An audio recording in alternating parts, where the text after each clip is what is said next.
दोस्तों, क्या वाकई में नेशनल इमरजेंसी लग सकती है? इसको सोचना अपने आप में ही बहुत बड़ी टास्क है। इसको सोच पाना सीमाओं से बाहर सोच पाने के बराबर है। इसको समझ पाना ही अपने आप में एक आउट लिमिट हम लोग कह सकते हैं, एक आउटब्रेक हम लोग कह सकते हैं कि नेशनल इमरजेंसी भारत के अंदर लग सकती है या नहीं लगेगी। क्या वो हालात बन चुके हैं कि नेशनल इमरजेंसी डिक्लेयर की जाए? क्या वाकई में भारत में आज तक 3 बार जो नेशनल इमरजेंसी डिक्लेयर हुई है वही हालात आज बने हुए हैं? लेकिन बात यह है कि नेशनल इमरजेंसी अगर डिक्लेयर भी होती है तो उसका इफेक्ट क्या होने वाला है, तमाम बातों के बारे में हम लोग बहुत डीप एनालिसिस करने वाले हैं। 1971 के अंदर जिस समय भारत ने बांग्लादेश को आजाद करवाया था पाकिस्तान से, उस समय इंदिरा गांधी ने नेशनल इमरजेंसी को डिक्लेयर किया था कि हम लोग युद्ध के अंदर फंसे हुए हैं, हमारा वॉर चल रहा है पाकिस्तान के साथ में, और वही वॉर की कंडीशन आज बनी हुई है। तो क्या नेशनल इमरजेंसी आर्टिकल 352 का वापस से प्रयोग होने वाला है भारत के अंदर? हम लोग इसको बड़ा डीप एनालिसिस करेंगे, उन संभावनाओं को समझेंगे जिसके आधार पर नेशनल इमरजेंसी लग सकती है, और फिर उसको तराजू के अंदर कंपेयर करेंगे, तोलेंगे कि नेशनल इमरजेंसी लगेगी या नहीं लगेगी। चलिए विस्तार से बात करेंगे। आप लोग अंतिम तक मेरे साथ में बने रहना। मैं आप लोग को संजय गांधी की भी एक कहानी सुनाऊंगा, एक बात बताऊंगा जिसको लेकर आप बड़ा सरप्राइजिंग फील करेंगे कि वाकई में यार वो तो बड़ा डिक्टेटर था।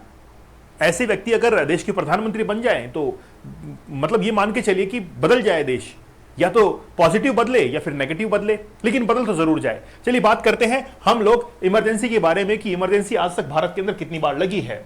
तो भारत के अंदर आज तक 3 बार जो है हम लोग नेशनल इमरजेंसी को फेस कर चुके हैं। पहली बार जो लगी थी वो लगी थी 1962 के अंदर लगी थी, जिस समय चाइना ने हमारे ऊपर एग्रीगेशन किया था। एग्रेशन चाइना का इसीलिए था क्योंकि 1958 के अंदर दलाई लामा, जो कि तिब्बत के प्रधानमंत्री माने जाते थे, दलाई लामा माने जाते थे, वो भारत के अंदर आ चुके थे। तो चाइना को यह लगता था कि आखिरकार दलाई लामा को भारत के अंदर शरण क्यों दी गई है। विस्तार से बात करेंगे। दूसरा कि 1971 के अंदर जो वॉर हुआ था, इंडो पाकिस्तान वॉर, उस समय नेशनल इमरजेंसी डिक्लेयर की गई थी। और तीसरी बार 1975 के अंदर नेशनल इमरजेंसी डिक्लेयर की गई थी। ये 2 इमरजेंसी ऐसी थी जिसको एक साथ जो है पैरेलल चलाया गया था। चलिए बात करते हैं सबसे पहले चाइनीज के साथ में हम जो है वो कॉन्फ्लिक्ट के अंदर आए। भारत और चाइना दोनों एक साथ ने फ्रीडम हासिल की। इंडिया ने 1947 के अंदर और चाइना ने 1949 के अंदर। 2 साल का गैप था, लेकिन कुछ डिफरेंसेस थे हमारे और चाइना के बीच में। चाइना अपनी साम्राज्यवादी नीति को बढ़ाना चाहता था और आसपास के नेबरिंग जितने भी स्टेट्स थे उनके ऊपर एनकोर्ज करना चाहता था। माओ त्से-तुंग जो कि चाइना के पहले राष्ट्रपति बने थे, उनकी नीतियां कुछ ऐसी थी कि वो हमेशा चाइना को सर्वोपरि कम्युनिस्ट कंट्री जो है बनाकर रखना चाहते थे। हम थोड़ा सा आगे चलेंगे। 1958 के अंदर चाइना ने तिब्बत को यह कहा कि आप हमारे अधिकार क्षेत्र में रहेंगे और हम जैसा कहेंगे वैसा करेंगे। दलाई लामा ने मानने से इनकार कर दिया और दलाई लामा भागकर वहां से भारत के अंदर आए। जवाहरलाल नेहरू ने उनका स्वागत किया, लेकिन यह चाइना को बर्दाश्त नहीं हो पाया। दलाई लामा को रखा गया, उनके साथ में बहुत सारे बौद्ध भिक्षु आए और वो धर्मशाला के अंदर हिमाचल प्रदेश में रहने लगे। चाइना को यह बात खलने लगी और चाइना ने 1962 के अंदर इंडिया के ऊपर डोकलाम क्षेत्र में, अरुणाचल प्रदेश में, वहां पर इन्वेड करना शुरू कर दिया, घेरना शुरू कर दिया। जवाहरलाल नेहरू ने इससे पहले एक नारा दिया था कि हिंदी चीनी भाई भाई, लेकिन वो जो भाई भाई थे उसी भाई ने पीठ पीछे भारत के छुरा घोंप दिया। तो पहली बार नेशनल इमरजेंसी डिक्लेयर की गई थी 1962, जिस समय इंडिया और चाइना का कॉन्फ्लिक्ट हुआ था। वो कंडीशंस तो आज नहीं है। उसके बाद में भारत ने पाकिस्तान को आजाद करवाया। शेख मुजीबुर रहमान पहले प्रधानमंत्री बने बांग्लादेश के और बांग्लादेश के मुक्तिदाता कहलाए। उस समय बांग्लादेश ने धन्यवाद दिया कि हमको पाकिस्तान जैसे देश से जो है हमको आजाद करवा दिया है। लेकिन उस समय नेशनल इमरजेंसी डिक्लेयर की गई थी क्योंकि हम लोग पाकिस्तान के साथ में वॉर में थे। लेकिन आखिरकार उसका बेस क्या था उसको हम लोग समझेंगे। ठीक है, 1971 के अंदर जो कंडीशंस हमारे ऊपर अप्लाई हुई थी, कंडीशंस ये थी कि हम लोग किसी युद्ध के अंदर शामिल हो गए और हमारे ऊपर किसी देश ने आक्रमण कर दिया। तो इस समय नेशनल इमरजेंसी डिक्लेयर कर दी गई थी। उसके बाद में फिर बारी आती है 1975, नेशनल इमरजेंसी डिक्लेयर होती है 25 जून 1975, black day in Indian history. In Indian democracy, Bharat के लोकतंत्र के ऊपर एक ब्लैक स्पॉट माना जाता है 25 जून के दिन को। और वही 25 जून का दिन जिस दिन नेशनल इमरजेंसी डिक्लेयर की गई थी। क्यों? क्योंकि इंदिरा गांधी चुनाव जीतकर भी हार चुकी थी। इंदिरा गांधी ने चुनाव जीता, लेकिन उस समय उनका जो केस था वो इलाहाबाद हाईकोर्ट के अंदर चला गया और इलाहाबाद हाईकोर्ट ने कह दिया कि इंदिरा गांधी ने ये जो चुनाव जीता है उसके अंदर कहीं ना कहीं करप्शन हुआ है।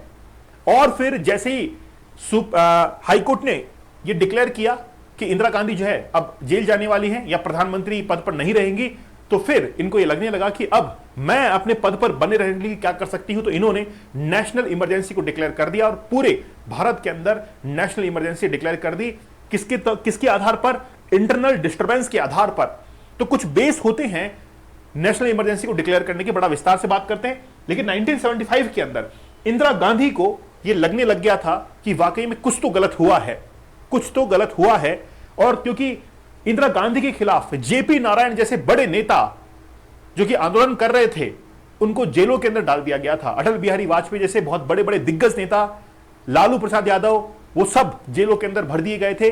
यहां तक कि रेडियो, न्यूज़पेपर सबको जो है रेस्ट्रिक्ट कर दिया गया था नेशनल इमरजेंसी के समय। और प्रेसिडेंट ने प्रोक्लेम कर दिया था नेशनल इमरजेंसी को 25 जून को, डेट आप लोग याद रखना। इसीलिए वो कहा जाता है कि वो ब्लैक स्पॉट है डेमोक्रेसी के ऊपर, 25 जून का दिन। लेकिन इस बीच में संजय गांधी जो थे वो इस पूरी कमान को अपने हाथ में ले रहे थे, सभी मंत्रियों से बात कर रहे थे, सभी को अपने जो है कंट्रोल में लेने की वो कोशिश कर रहे थे। यहां तक कि संजय गांधी ने इंदिरा गांधी को कई बार रुलाया, कई बार रुलाया। इंदिरा गांधी रोई, लेकिन संजय गांधी जो कि बहुत जिद्दी लड़का था, एयरप्लेन जो है वो क्रैश हुआ और क्रैश के अंदर संजय गांधी मारे गए और नेशनल इमरजेंसी 1977 के अंदर हट गई थी फिर। ठीक है, तो नेशनल इमरजेंसी क्या आज वर्तमान में वो कंडीशंस बन चुकी हैं। तो देखिए, नेशनल इमरजेंसी की हम लोग बात करें तो इमरजेंसी की अगर हम लोग बात करें तो एक तो हमारे इंडियन कॉन्स्टिट्यूशन में आर्टिकल है 352, एक है 356 और एक है 360। 356 के अंदर है जिस समय राष्ट्रपति शासन लगता है अगर किसी भी स्टेट के अंदर वहां की जो डेमोक्रेसी है या वहां की जो सिस्टम है वो फेलियर की तरफ जा रहा है तो वहां पर राष्ट्रपति शासन लग सकता है। जैसे पश्चिम बंगाल के मुर्शिदाबाद के अंदर हाल ही में हुआ और वहां पर राष्ट्रपति शासन लगने की नौबत आ गई क्योंकि गवर्नर ने कह दिया कि यहां पर जो है सिस्टम ठीक तरीके से नहीं चल रहा है, यहां पर प्रेसिडेंशियल रूल लगा दिया जाए। ठीक है, उसके बाद में 360 फाइनेंशियल इमरजेंसी जो कि आज तक नहीं लगी है। जब भारत की स्थिति इतनी खराब हो जाए इकोनॉमिकली कि हम लोग कुछ भी नहीं कर पा रहे हैं तो फाइनेंशियल इमरजेंसी जो है लगाई जाती है, आज तक कभी भी नहीं लगी है। हम लोग बात कर रहे हैं नेशनल इमरजेंसी की, इसको थोड़ा ध्यान से समझिएगा। यहां पर कुछ वर्ड्स जो है वो लिखे हुए हैं, जैसे ध्यान से दीजिएगा, ड्यू टू वॉर, अगर कोई युद्ध के अंदर शामिल होते हैं, एक्सटर्नल एग्रेशन होता है और आर्म रिबेलियन अगर होता है, तो 1971 के अंदर जो नेशनल इमरजेंसी लगी वो किसके कारण लगी? वो इसके कारण लगी थी, ड्यू टू वॉर। ठीक है, 1962 चाइना के साथ में हम लोग इन्वॉल्व थे, वो भी ड्यू टू वॉर। लेकिन 1975 का सिनेरियो अलग था, वो लगी थी इंटरनल डिस्टर्बेंस के कारण, आंतरिक असंतोष के कारण, जो कि वर्ड यहां पर लिखा हुआ नहीं है क्योंकि इंदिरा गांधी ने 1974 में इंटरनल डिस्टर्बेंस के आधार पर नेशनल इमरजेंसी को लगाया था। लेकिन मोरारजी देसाई की सरकार आई और 44th कॉन्स्टिट्यूशन अमेंडमेंट हुआ और उस वर्ड को चेंज ही कर दिया गया, आर्म रिबिलियन कर दिया गया, सशस्त्र विद्रोह, उस वर्ड को चेंज कर दिया गया था। क्योंकि कल को कोई भी प्रधानमंत्री बनेगा और वो इंटरनल डिस्टर्बेंस के आधार पर, आंतरिक असंतोष के आधार पर देश के अंदर नेशनल इमरजेंसी लगा सकता है, जिस हिसाब से इंदिरा गांधी ने लगाया, इसलिए उस वर्ड को ही चेंज कर दिया गया। ठीक है, तो आज जो परिस्थितियां हैं वो कुछ ऐसी ही बन रही हैं कि भारत पाकिस्तान के साथ में वॉर पर है। तो 1952 को आप थोड़ा सा बारीकी से समझिए। अब तो यदि राष्ट्रपति को यह समाधान हो जाता है कि कोई भी गंभीर आपातकालीन स्थिति विद्यमान है जिससे भारत या उसके राज्य क्षेत्र के किसी भाग की सुरक्षा युद्ध या बाह्य आक्रमण या सशस्त्र विद्रोह के कारण खतरे में है, तो वह उद्घोषणा कर सकता है संपूर्ण भारत के अंदर या भारत के किसी भाग में भी। याद रखना है, पूरे भारत में या भारत के किसी भाग में भी नेशनल इमरजेंसी जो है वो डिक्लेयर हो सकती है। साथ ही के अंदर यदि राष्ट्रपति को यह समाधान हो जाता है कि युद्ध, बाह्य आक्रमण या सशस्त्र विद्रोह से भारत के उसके राज्य क्षेत्र के किसी भाग की सुरक्षा में संकट है, तो ड्यू टू वॉर अगर किसी भी कंडीशन में भारत की जो सिक्योरिटी सिस्टम है उसको कहीं ना कहीं चोट पहुंच रही है, खतरे के अंदर है, तो भी क्या हो सकता है, नेशनल इमरजेंसी लग सकती है। ठीक है, चलिए मान लीजिए कि हम लोग दोनों कंडीशंस की आज बात करते हैं। आज भारत पाकिस्तान के साथ में वॉर पर आता है क्योंकि पाकिस्तान ने कह दिया है एक्ट ऑफ वॉर। पाकिस्तान ने क्या कहा है, एक्ट ऑफ वॉर जो है उसको डिक्लेयर किया है। ठीक है, क्यों किया है उसकी ग्राउंड्स की हम लोग बात करें। भारत ने कहा कि हम लोग सिंधु नदी जल समझौता जो कि 1960 में किया गया था उसको तोड़ रहे हैं, साथ ही के अंदर जितने भी पाकिस्तानी नागरिक भारत के अंदर है उनको विद इन 48 आवर्स भारत से जाना होगा। ठीक है, तो पाकिस्तान ने कहा कि अगर आप पानी को रोक रहे हैं तो ये तो एक्ट ऑफ वॉर है, तो अगर वॉर की कंडीशन है तो उस कंडीशन में नेशनल इमरजेंसी लग सकती है। लेकिन अगर नेशनल इमरजेंसी लगने के लिए 44th जो कॉन्स्टिट्यूशनल अमेंडमेंट था 1978 में, उसमें लिखा हुआ है कि अगर नेशनल इमरजेंसी लगानी हो तो रिटर्न जो है वो रिकमेंडेशन मिलनी चाहिए कैबिनेट से। मतलब मंत्रिमंडल जो है वो लिखित में लिख कर देगा कि वाकई में नेशनल इमरजेंसी जैसी कंडीशन आ चुकी है और हम लोग इस बात को परमिसिबल करते हैं, है ना, हम इस बात की परमिशन देते हैं कि हां नेशनल इमरजेंसी जो है वो लगनी चाहिए। ठीक है, अच्छा, इसमें not mail be on the advice of the prime minister. ठीक है ना, अब बात यह है कि नेशनल इमरजेंसी लग गई है, प्रेसिडेंट ने, राष्ट्रपति ने उसकी उद्घोषणा कर दी है कि नेशनल इमरजेंसी लगेगी, पूरे भारत में लगेगी। ठीक है, अब लग गई है तो कितने समय तक वो लग सकती है, 6 महीने तक वो जारी रह सकती है और 6-6 महीने करते हुए वो इनफाइनाइट टाइम तक, अनंत काल तक लगाई जा सकती है। जैसे इंदिरा गांधी ने 1974 के अंदर जब इमरजेंसी को लगाया था उस समय वो 2 साल तक चली थी, 1977 तक। उस समय लोकसभा का जो कार्यकाल था उसको 1-1 साल करते हुए 2 बार बढ़ा दिया गया था। मतलब लोकसभा का जो टेन्योर था वो 1975 में कंप्लीट हो रहा था, लेकिन 1-1 साल करते हुए 1977 तक उसको पहुंचा दिया गया था। तो इसे साफ जाहिर है कि जो पार्लियामेंट का सेशन है या लोकसभा का जो कार्यकाल है वो क्या हो जाता है, एक्सटेंड उस समय हो जाता है। ठीक है, इसका इफेक्ट क्या होता है नेशनल इमरजेंसी का, तो नेशनल इमरजेंसी के अंदर सेंट्रल और स्टेट के जो रिलेशंस हैं वो काफी इफेक्ट करते हैं, क्योंकि जो जितने भी स्टेट्स के फंड है वो सेंटर के पास में आते हैं। तो सेंटर जो है वो डिसाइड करता है कि हम लोग उन रेवेन्यू को वापस स्टेट को दे या ना दे। ठीक है, पहली बात। दूसरी बात, effect of national emergency on the life of Lok Sabha. तो लाइफ ऑफ लोकसभा मतलब लोकसभा, जैसे मैंने आपको बताया कि इंदिरा गांधी ने 1-1 साल करते हुए उसकी लाइफ को बढ़ा दिया, तो 1975 के अंदर जिस लोकसभा का कार्यकाल टेन्योर 5 साल का होना चाहिए था उसमें 2 साल का इजाफा हुआ तो वो 7 साल के लिए हो गया। एंड स्टेट असेंबली, ठीक है, same. Effect of national emergency on fundamental rights. Fundamental rights, मौलिक अधिकारों के ऊपर भी कहीं ना कहीं इफेक्ट होता है। क्या इफेक्ट होता है कि आपके सभी आर्टिकल्स, फंडामेंटल राइट्स जिनको हम लोग इंडियन कॉन्स्टिट्यूशन में आर्टिकल 12 से लेकर 35 तक पढ़ते हैं, सबको सस्पेंड कर दिया जाता है। लेकिन केवल 2 आर्टिकल हैं, आर्टिकल 20 और 21। साथ में कुछ प्रोविजंस हैं आर्टिकल 19 के लिए भी, इनको जो है सस्पेंड नहीं किया जाता और बाकी सारे जो आर्टिकल हैं वो सस्पेंड हो जाते हैं। तो ये इफेक्ट पड़ता है। ठीक है ना, तो आर्टिकल इनके अंदर क्या लिखा हुआ है, इनके अंदर लिखा हुआ है कि भाई कोई भी इंसान है उसको कहीं पर भी जो है वो जाने की स्वतंत्रता होती है, लेकिन वो छीनेगी नहीं उसकी, वो लगातार जो है जारी रहेगी। ठीक है, इस तरीके से कुछ लिखा हुआ है इसके अंदर। ओके, मैं ज्यादा इसके डीप में नहीं जाऊंगा, लेकिन बात यह है कि नेशनल इमरजेंसी अब लग सकती है कि नहीं लग सकती है। देखिए थोड़ा सा हम लोग बात करते हैं। 1975 की जो कंडीशंस थी वो कंडीशन, या 1971 की कंडीशन पे हम लोग जाते हैं। 1971 की जो कंडीशंस थी जिससे हम लोग पाकिस्तान के साथ में वॉर में थे, उस समय हमारी कंडीशन ऐसी थी कि पूरा देश संगठित नहीं था। हमारा देश लगभग 30 साल ही हुए थे हमारे देश को आजाद हुए, या 20 साल ही हुए थे हमारे देश को आजाद हुए। तो 20 साल के अंदर हम लोग इतना इकोनॉमिकली ग्रो नहीं कर पाए थे।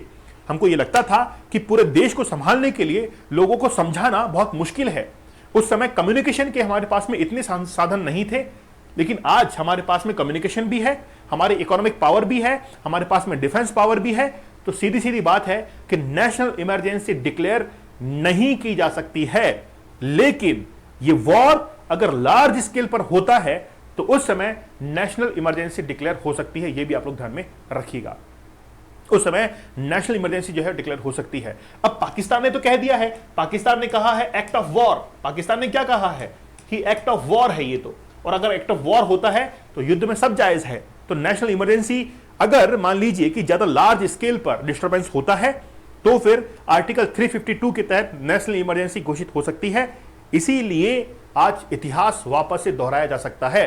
पहलगाम के अंदर जो कुछ भी हुआ है, आज पाकिस्तान ने उसकी जिम्मेदारी ले ली है। पाकिस्तान ने कहा है कि ये लोग हमारे लिए फ्रीडम फाइटर हैं।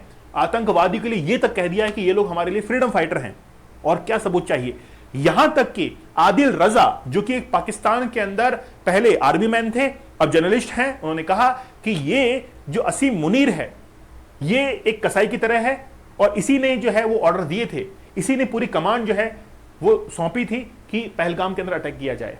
और क्या सबूत चाहिए जब पाकिस्तान के खुद के लोग ये कह रहे हैं असीम मुनीर के इशारों पर ही ये सब कुछ हुआ है। ठीक है। और शिमला समझौता, शिमला एग्रीमेंट खत्म कर दिया गया है, जिसमें एलओसी का डिसाइड हुआ था और साथ ही के अंदर शिमला एग्रीमेंट में यह भी डिसाइड हुआ था कि जो पाकिस्तान के 90,000 सैनिक है हम लोग पाकिस्तान को लौटा देंगे। अब वो सैनिक तो वापस आ नहीं सकते हैं, लेकिन एलओसी जो है उसको अब मानने की जरूरत ही नहीं है, मतलब पीओके अब रहेगा ही नहीं। तो एक्ट ऑफ वॉर के चलते नेशनल इमरजेंसी लग सकती है, लेकिन वो बहुत, ये मान के चलिए कि ना के बराबर कंडीशन हमारे पास में, हमको जरूरत नहीं है नेशनल इमरजेंसी लगाने की, क्योंकि हम लोग पूरी तरीके से तैयार हैं। बिना इमरजेंसी के हम लोग पाकिस्तान का मुकाबला कर सकते हैं। आज हम लोग इतने ताकतवर बन चुके हैं, हमारे पास में आज डिफेंस इक्विपमेंट है, हाई टेक इक्विपमेंट्स हैं, साथ ही के अंदर S-400 जो कि हमने रशिया से लिया है, इसके साथ में हमारे पास में चिनूक हेलीकॉप्टर, इसके साथ में हमारे पास में तेजस, इसके साथ में ही हमने फ्रांस से जो है वो राफेल लिए, सब कुछ हमारे पास में आज है। तो हमको नेशनल इमरजेंसी डिक्लेयर करने की आवश्यकता नहीं है। बिना इमरजेंसी के हम लोग सारी कंडीशंस को फुलफिल कर लेंगे और पाकिस्तान के साथ में मुकाबला करने के लिए हम लोग जो है तैयार है। कोई हमको पीछे हटने की या घबराने की आवश्यकता नहीं है। ये आज हमने रीडिफाइन किया है चीजों को लेकर कि क्या इमरजेंसी लग सकती है या नहीं लग सकती है।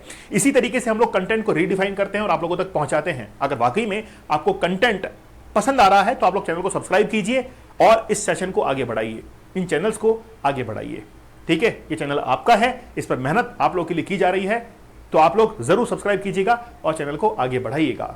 आपके विचार कमेंट सेक्शन में जरूर लिखिएगा, मैं उनका तहे दिल से स्वागत करूंगा और मिलते हैं आप लोगों से अगले सेशन के अंदर। तब तक धन्यवाद, थैंक यू, जय हिंद।